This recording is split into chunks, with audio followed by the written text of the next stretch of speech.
Today on Tyria Talk, the February patch for Guild Wars 2 is coming next week, and along with it is guild missions, and I do the cha-cha like a sissy girl.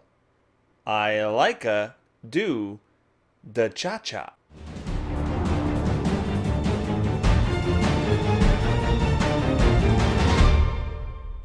Howdy folks, my name is Richie Procopio, aka Bog Otter, and welcome back to another episode of Tyria Talk. This is episode number 50, I believe. Woo, we've hit a milestone, 50. I actually haven't done a Tyria Talk episode since, in about a month, I think. So we definitely have to fix that and get into these more often. But today we're going to be talking about, mostly about guild missions, which is going to be coming out next week. Next Tuesday, the 26th of February, in the Flame and Frost A Gathering Storm patch.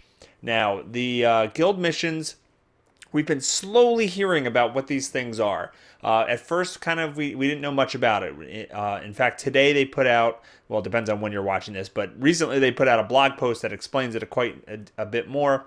But before that, we had just a little bit of information about it. We knew that guilds could kick off and actually kind of create content in the open world, and people in the guild can work towards different challenges, and even people that are outside of the guild in the open world could actually, contribute in getting these objectives down, and that there would be some sort of reward system in place. So in general, all we knew before today was that this was something that guilds could do in a PvE setting. And there was actually a reason to have guilds. And I've been talking about this on GuildCast, and Scott Hawks and Elizabeth have been commenting that really, besides doing world versus world, there's no real reason to be in a guild in Guild Wars 2. I mean, sure, you got the social interactions and you can talk to people and stuff like that, but there wasn't really content that you could go after as a guild if you weren't interested in world versus world. So it's very exciting to have this guild mission feature directly, kind of attacking that issue, attacking that problem, and giving us something to do. So I'm definitely excited about guild missions. But judging about, what the information we had, I was getting a little concerned that it might just feel a little bit like guild dailies, right? I was thinking that there's going to be this reward system and this system of progression. And, we knew a couple of the names. We heard something called a guild rush, which we knew there was like an objective you had to complete a certain amount of times in a certain time limit. And, I'm starting to get this sense that, all right, maybe these are just going to be things that you kind of do with your guild. And, but it kind of feels like, a daily quest, which, or a daily like achievement or something like that. And there's nothing wrong with that, but I was hoping it was a bit more. Well, today they put up a blog post and they detailed 5 different types of guild missions, and it came with a trailer along with it. I'll put a link to that trailer in the description. And I haven't played it yet, so I still, don't know for sure, but from what the trailer showed, they put a ton of work into this. These are brand new environments. Let me get into the different, the 5 different types, and I can kind of talk about a little bit what we saw in the video and stuff like that. So the first one is called Guild Bounty, and it says your guild is tasked with tracking down and capturing various targets for the orders. These people are wanted for a variety of reasons and have all sorts of tricks up their sleeves to resist arrest. Okay, so I guess you're going to spawn like this manhunt, right? And you're going to have to try to track these people down throughout a zone or some sort of area. And they're probably going to have a whole bunch of guards and, different people to kind of protect them. And maybe they even can get away a few times and you have to kind of track them down through the zone. So that sounds kind of interesting. The second one is called Guild Trek. Think you know Tyria? Well, the Tyrian Explorer Society is a challenge for you. Find the list of locations before the time runs out. All right, this is kind of a scavenger hunt kind of thing.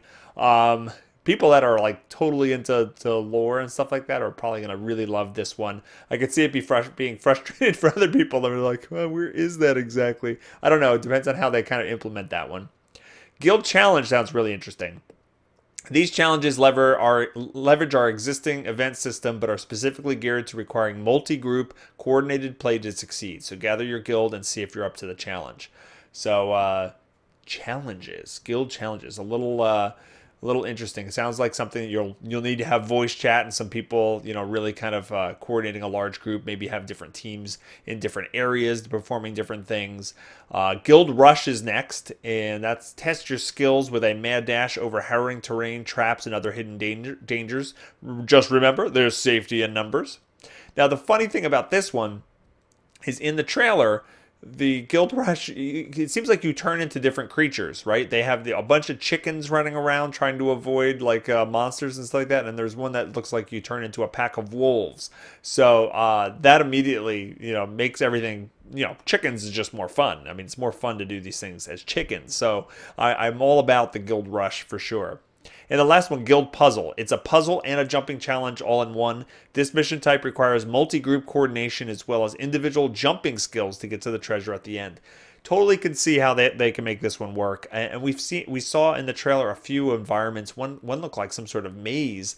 I don't know. You've seen some of these things like the Flame Temple Tombs in the Diesa Plateau is that open world dungeon thing where you kind of go in there and you have to find the sword and you have to put it here and different rooms get unlocked after players do certain things. It sounds kind of like that, but with also some jumping puzzle component to it. So maybe like one or two people have to, make this jumping puzzle and hit two levers at the same time to open up one room where the rest of the people go in there and they have to, figure out some sort of puzzle and stuff like that. So in general, hearing about the 5 different types of guild missions we have and watching the trailer, I'm really excited about this. This looks like really key content. They put a lot of time into this, and it definitely looks like they're kind of laying the groundwork for stuff that they can just add. And I said this before about the Fractals of the Mist as well. Is yes, that's a cool dungeon system, but the real potential is that they can just add like 1 or 2 fractals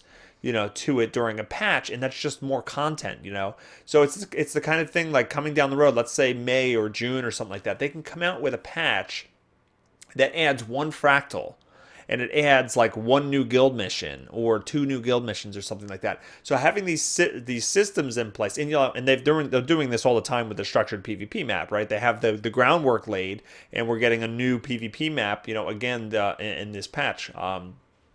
So if they continue to make these broad systems with, and they put the foundation down, it's very easy for them to implement, 1 or 2 new items to each of those. And it kind of feels like you're getting a lot of meat out of these patches, which you are. There's a couple different ways to reward people for doing guild missions as well. Now, we don't have all the details on this, but the key is not only is the guild getting rewarded, the guild members who are participating getting rewarded, also the people outside of the guild are getting rewards. So the people outside of the rewards get some sort of personal kind of reward for doing it. We don't know the details on that. The guild members themselves can earn guild merits, which they can use to unlock different perks within the guild. And then the guild itself can unlock features that give you like guild-wide bonuses. Now we know one of the guild-wide bonuses can be something like lower waypoint costs. They actually have a couple more examples here. Let me see. Reduced waypoint costs, gold-fied bonus, combo banners, and of course new missions themselves. So that's some of the things. And we've heard about Colin Johansson told us one personal reward that you can buy is the ability to turn into your guild's banner. So if you ever want to be a flag, that's the item for you. So overall, the guild missions pretty awesome. They're filling, like I said before, that niche, that gap in the content that we have right now, and I'm pretty darn excited about it. So let me know what you think about the guild missions in a whole. Leave me a question or a comment about it in the comments field below.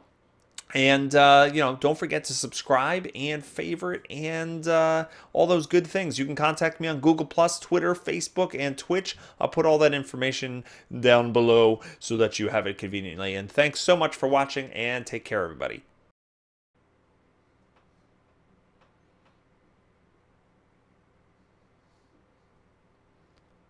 This may look like the beginning of a Harlem Shake video, but it's not.